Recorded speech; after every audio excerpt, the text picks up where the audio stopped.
Miguel Ponce. ¿Cómo te va, Miguel? Buen día. Gustavo Qué, Meneghelo. qué alegría escucharte, Meneghelo, de nuevo. ¿Eh? No, la alegría es mía, la alegría es mía, de verdad que sí. Miguel, estoy leyendo acá negocios de apertura negocios, donde le preguntan al titular de IRSA, y Sí, el titular de IRSA dice, la Argentina ya es hiperinflacionaria. correctísimo. Correctísimo. Lamentablemente, si bien las características de una hiperinflación, algunos técnicos la definen como 3 meses seguidos de números que superan los actuales. Sin embargo, todos los indicadores que nos llegan, particularmente de bancos del exterior que tienen residencia en Argentina también, ¿no es cierto? Todos ya catalogan como hiperinflacionarios los niveles que se están viviendo, lo cual tiene cierta lógica, ¿no es cierto? Si nosotros estamos pensando que para fin de año los dos números entre los que se pivotea son 48 o 50%, paradójicamente el número 50 nos trae la inevitable asociación de decir que el mejor equipo de los últimos 50 años nos deja 50% de inflación este año. Vos que recorres el mundo y recorres justamente Sí. inversores en serio, inversores no financieros, no digo en serio, no está mal dicho en serio, Sí. inversores no financieros, cuando ven que en un país tienen que lidiar no solamente con los problemas que puedan tener el país, Sí. con la competitividad, con el negocio, sino también con la inflación, ¿cómo Sí. se les hace? ¿Cuesta arriba o en realidad lo analizan dos veces?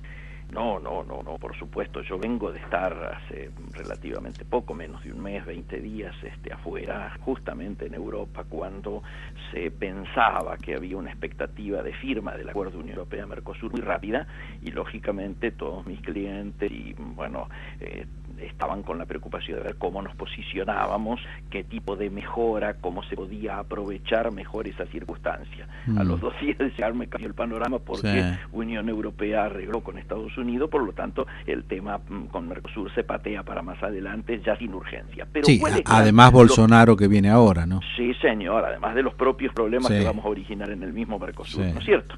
Pero esto que vos bien decís, yo te diría, lo resumo en las 3 principales preocupaciones que me reflejaban precisamente estos inversores europeos. El primer punto es que a ninguno le preocupaba si sigue Macri, vuelve Cristina, nadie te habla de eso.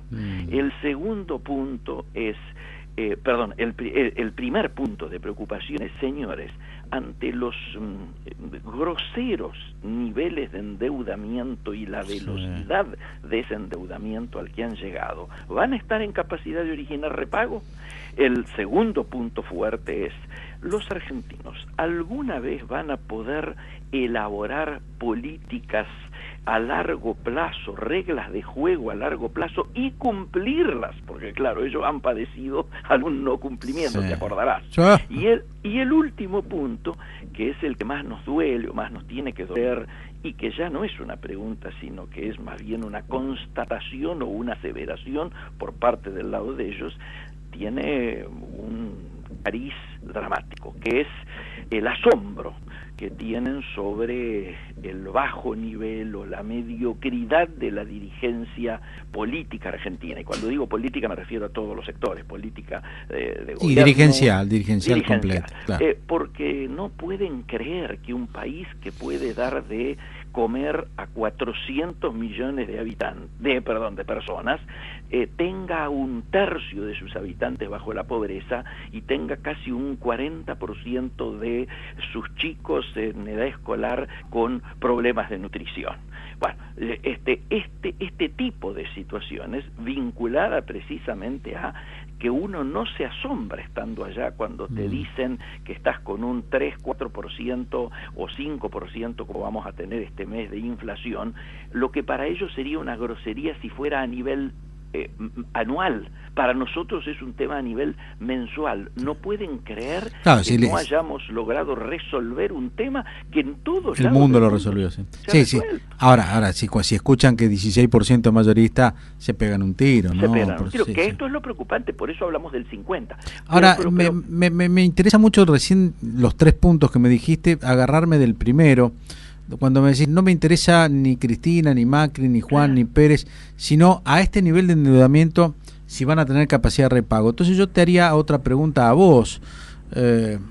Si yo fuese el inversor extranjero y te digo, ¿quiénes son? Ya que lo primero que miro los números y me digo, la verdad que la Argentina no tiene capacidad de repago. Directamente no va a tener capacidad de repago. Si hago estos números, año 2022, vamos a tener que pagarle 25.000 a 30.000 millones de dólares de intereses de deuda, más otros 25 a 30.000 que son la primer cuota del Fondo Monetario Internacional. ¿Cómo hace para pagar 50 a 60.000 millones de dólares en un solo año? Si ahora estamos pidiendo 50 en 2, ¿no es cierto? Ya no vamos a tener. Entonces va a haber que renegociarlo. ¿Quién está en mejor capacidad de renegociación de esa deuda para que el país no caiga en un pozo como el año 2002? Es decir, tenemos que renegociarlo, pero bien. El primer punto es de todo esto que vos estás diciendo, no es casualidad que lo estemos analizando hoy. ¿Por qué? Porque el primer punto es, ¿de dónde tienen que salir los dólares genuinos para el repago? Bueno, tienen que salir del saldo de la balanza comercial. Y ahora tenemos 300 millones de dólares de superávit. Claro, pero vos fíjate, lo que algunos hasta leen positivamente como un dato positivo, que si vos haces una lectura simplista te quedás en este número de 314 a favor. El tema es ¿por qué tenemos positivos? Y acá mucha gente se olvida algo que hemos charlado contigo, que es lo siguiente: por cada punto de crecimiento del nivel de actividad, por cada punto de crecimiento, hay 3 puntos de crecimiento de importaciones. Así es. Muchachos, la inversa también corre. Por cada punto de caída de nivel de actividad, tenemos 3 puntos de caída de las importaciones. Entonces, cuando me dicen muy rápidamente, como están diciéndolo todos los medios, el origen de este superávit tiene que ver con la devaluación, la recesión y los problemas con la cosecha, los problemas que ha habido en el campo, yo digo, ponderemos. El principal problema que explica este superávit es la recesión. Porque acá no es que ha habido un gran rebote de nuestras exportaciones y entonces nuestras exportaciones superan holgadamente a las importaciones. No, nuestras exportaciones en relación al mes pasado cayeron encima. Entonces, lo preocupante es además la composición de la caída de las importaciones. Estamos en un flujo en este momento, seguramente de una caída de la actividad de alrededor del 4%, porque va a promediar un 2,5% de caída del PBI en el año y tenemos un 2,9 al 3% en el primer trimestre positivo, ¿no es cierto? Entonces, correctísimo tus números, pero esto lo que hay que, traducírselo al oyente que nos esté escuchando es que estamos transitando, y no le hemos visto todavía la cara más negra, a la que posiblemente sea la recesión más importante en la historia argentina. Ayer me decía Agustín Monteverde, economista liberal, que vamos a una depresión del año que viene, no recesión, depresión, y que es lo que a él le preocupa. Correcto, porque vos fijate que acá tuvimos un debate acerca de la D corta o la L. La D corta era una caída y rebote rápido, ¿no es cierto? Tipo 2001, 2002, 2003. En efecto, como las veces anteriores, mientras que otros desde el primer momento dijimos esto es una L. Lo que no teníamos tan en claro, y ahora sí ya se ve, es que las dos líneas, los dos catetos de la L son más grandes de lo que pensábamos. Primero, el nivel de caída de actividad va a ser los más grandes que recuerde la historia argentina. Y segundo, el palo de abajo de la L, que haría la duración en el tiempo, también va a ser más largo. Vos fíjate que ya el propio gobierno recalculó, inclusive no es inocente la fecha de elecciones que hemos conocido, el cronograma electoral que hemos conocido el día de ayer. que está vinculado a las expectativas. Al comienzo dijeron, no, en el último bimestre de este año ya vamos a empezar a notar las consecuencias. Después recalcularon y dijeron, no, el primer trimestre del año que viene. Ampliaron, no, el primer semestre. Yo tengo la lectura de que todo el año que viene vamos a estar con esta mirada que vos recién reflejabas del economista colega, ¿no es cierto? Es decir, vamos a seguir con una recesión profunda. Pero volviendo a lo que comentábamos recién, vos observás que la caída de bienes de capital ha sido de casi el 43%. ¿Qué implica esto? Que lógicamente ningún sector productivo va a invertir, vamos a generar un proceso de, diríamos, avejentamiento de nuestra capacidad productiva, o por lo menos un retroceso, porque no estamos reemplazando bienes de capital como lógicamente diría cualquier proceso virtuoso, sino que aquí esta caída está implicando que nadie va a invertir en la medida que no haya mercado interno, como está planteado que no lo va a haber, y segundo, que tengamos las tasas de interés que tenemos. Estas tasas de interés son absolutamente incompatibles con la actividad productiva, entonces no nos sorprendamos que caiga así los bienes de capital, los bienes intermedios, los bienes... Justo viene a la pregunta, ¿no? Hablando de tasa de interés, la que estaba pensando hacerte después de terminaras y te interrumpo. El presidente dijo hace poquito en un discurso que hemos salido de la crisis o de la tormenta, o estamos saliendo de la crisis sin artilugios, sin cepos, sin magias, como corresponde, ¿no? Como las cosas, haciendo las cosas que hay que hacer. Como si fuera el único camino. Como si fuera el único camino. Entonces me pregunto si meter la tasa al 120% anual, porque es la tasa del 72, es la tasa... No es la tasa efectiva, ¿no? Claro, la tasa efectiva capitalizando es 120. Si meter las LELIQ, vamos a llegar al mismo número que las LEVAC, 1.200.000 millones de pesos. No es artilugio y no es arte de magia, y es otro cepo, ¿no? No me pregunto si no es lo mismo. Pero no solo no es lo mismo, sino que yo hasta te lo agravaría diciendo que no puede ser que hagamos que no nos damos cuenta cuando estamos tropezando con la misma piedra. Es decir, salimos de las LEVAC, todo un esfuerzo tremendo que originó además una fuga de capitales espeluznante, y ahora lo único que hemos hecho es impedir que los particulares puedan ser los que compran, y por tanto pueda yo tener desde el gobierno una mayor influencia sobre los compradores del LELIQ, que como vos bien sabés son solo organismos financieros y bancos. Entonces, en eso te voy a poner un paréntesis. Sí. Vos conocés gente importante de la Argentina que tiene capital. Le han ofrecido los bancos participar de las LELIQ en forma que entran los bancos, pero en realidad la plata es de las empresas. Me parece absolutamente. Y ojo, muchas de ellas lo hacen genuinamente como una manera de defensa, ¿no es cierto?, de su capacidad de resistencia. Pero está porque perfecto. Por otro lado, te dicen, si no entro en estos jueguitos que el propio gobierno genera, tengo que pasar a las repro, a pedirte que me ayudes a pagar el salario si no querés que cierre, ¿no? Entonces, muy preocupante es el cuadro de situación, y yo creo que está en nosotros, por un lado, visualizar que los medios de hoy están planteando por poco que merecemos dar una vuelta olímpica, celebrando que después de 20 meses tenemos saldo comercial positivo. Yo digo, no hagamos una lectura tan ingenua, y segundo, pongamos en orden de importancia las motivaciones de esto, porque aquí se pone en un pie de igualdad, te insisto, el proceso devaluatorio, el proceso recesivo y el proceso del campo, y no son lo mismo. El otro elemento que uno podría preguntarse es, pero perdón, con la devaluación ocurrida, ¿por qué no estamos exportando más? Y es muy simple, porque muchos aquí confiaban que simplemente la competitividad cambiaria iba a permitir que nosotros ingresásemos con los productos que no estábamos pudiendo colocar, precisamente por estar fuera de valor, fuera de escala de precio. Pero lo que muy pocos dicen es que la ventaja competitiva cambiaria es solo un punto de la agenda de la competitividad.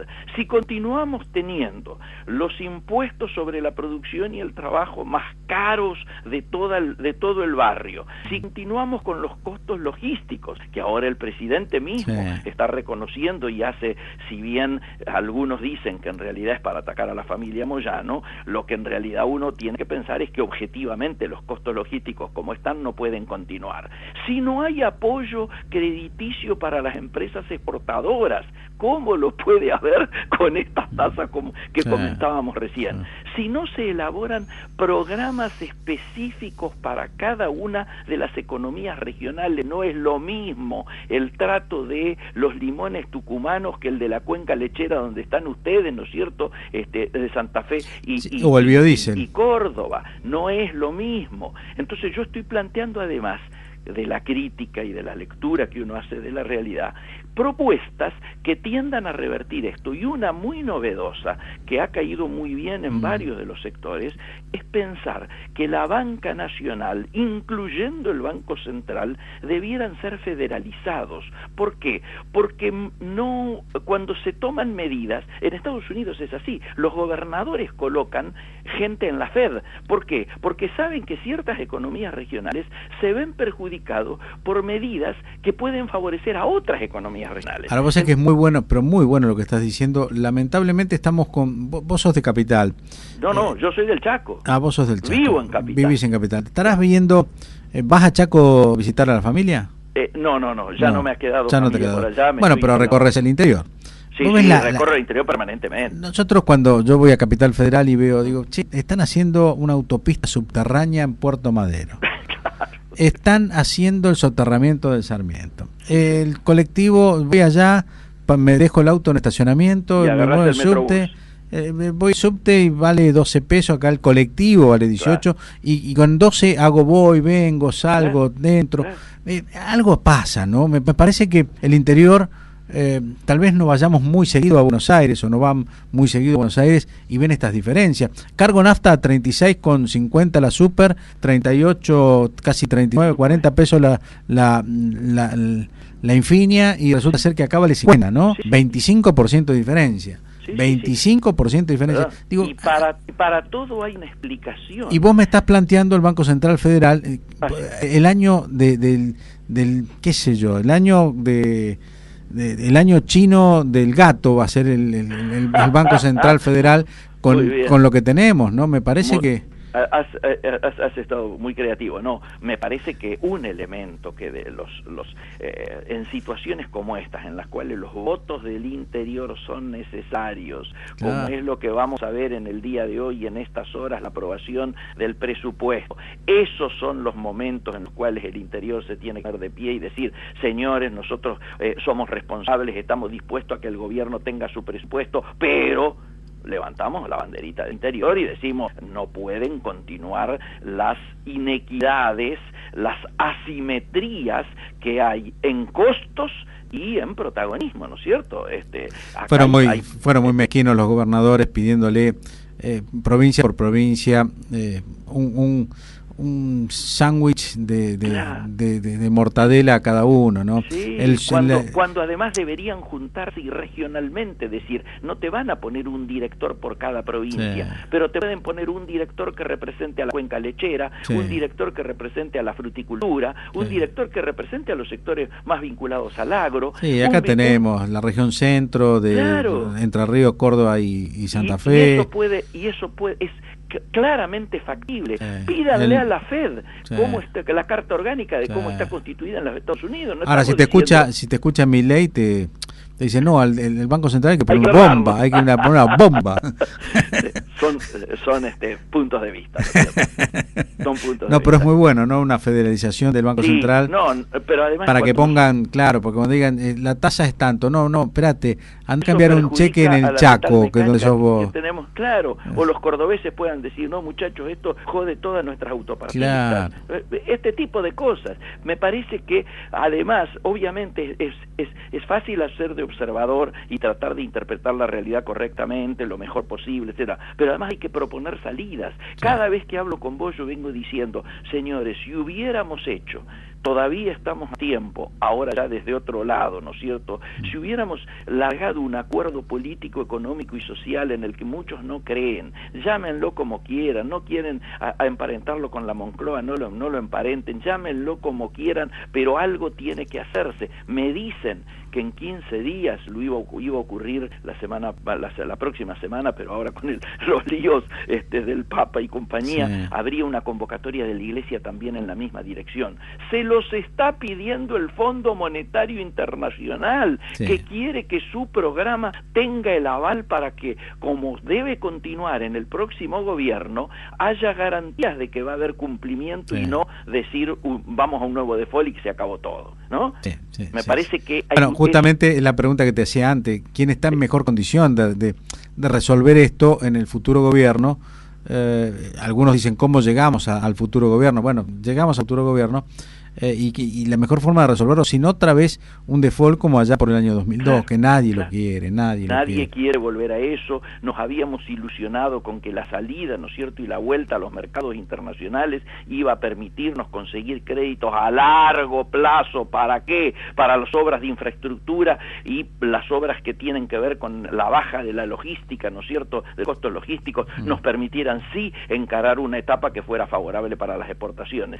Lamentablemente nada de esto se ha logrado, seguimos muy retrasados, perdimos 2 años con Pancho Cabrera, el pobre Dante Sica, que seguramente hubiera intentado hacer esto que estamos hablando nosotros desde el primer momento, ahora tiene que estar bancándose que está jugando en la cancha del Fondo Monetario Internacional, con lo que implica eso en pérdida de capacidad y autonomía para la toma de decisiones económicas nacionales, ¿no es cierto? Entonces, esto es lo que hay que comprender para darnos cuenta de la real dimensión de la gravedad de lo que se vive, que yo creo que objetivamente está siendo subestimada por muchos observadores, algunos intencionadamente para generar ciertas condiciones que políticamente ayuden a una determinada solución, y otros precisamente para generar otro tipo de soluciones, la contraria. Me parece que hay que estar muy atento a cómo evoluciona esto, pero sobre todo tratar de que prime una responsabilidad en la dirigencia argentina que, asumiendo la gravedad de lo que está ocurriendo, pueda plantearse mecanismos de encuentro y políticas de Estado a muy corto plazo, a esta altura a muy corto plazo, para luego sí encarar un proceso de desarrollo y crecimiento que ese sí va a exigir políticas de Estado a largo plazo. Por último, Miguel, te cambio muy cortito de tema. ¿Lo viste a Ricardo Alfonsín con el gobernador Lifchit y el presidente de la Cámara, y quiere ser futuro gobernador Bonfatti? Y también lo viste a Massa en ese mismo, sí, en esa misma foto. Sí. ¿Qué opinión tenés de un radicalismo puesto junto a Stolbizer, puesto en ese mismo sentido? Te cuento y te digo explícitamente cuáles son los alcances de esto. Primer asunto, nosotros tuvimos hace 15 días en Tucumán un encuentro nacional, del que participó por supuesto Ricardo también, donde de alguna manera nucleamos al conjunto de los sectores que no compartimos la forma de conducción del partido de los últimos tiempos. Allí surgió lo que se denomina un movimiento nacional para la democracia social. El último punto de lo resuelto fue precisamente largar en el marco de esto que te hablaba yo recién, de una convocatoria urgente por la situación que se vive, un proceso de diálogo con todos los sectores para tratar de precisamente encontrar mecanismos que rápidamente puedan ser puestos en práctica para evitar que el peso de toda esta crisis siga recayendo en los eslabones más débiles de la sociedad. En función de eso es que estas conversaciones no implican que Alfonsín, como Changuí Cáceres, ya que hablamos de Santa Fe, o Casella, o el presidente de la Convención Nacional, estén en irse del partido. el planteo es ver de qué manera desde el radicalismo y junto a los sectores con los que tenemos más coincidencias políticas, como puede ser lógicamente el socialismo en Santa Fe, Margarita Stolbizer, etcétera, los que antes constituíamos UNEN o FAUNEN o como vos quieras llamarlo, podamos hacer planteamientos que tengan un anclaje en esta realidad difícil para intentar acordar algo que luego seguramente se refleje en el Parlamento, en medidas comunes, en propuestas de leyes comunes, etcétera, etcétera. El tema de Massa es distinto porque con Massa ya hay una antecedente, ¿no es cierto?, que es el triunfo de Gerardo Morales en Jujuy. Allí la alianza no fue con el PRO, la alianza principal fue con Massa. Bueno, mucha gente nos critica porque dicen, no, Massa en realidad está jugando a dos puntas. Por un lado, está intentando ser el candidato del peronismo civilizado, como dicen algunos, aquella famosa foto de los cuatro, y por otro lado, juega para intentar ver si mejora su imagen y salva su alianza principalmente con Margarita, para que no se vaya, etcétera, justo el día que había tenido una sangría grande con Solá encabezándole una rebelión y una separación, ¿no es cierto?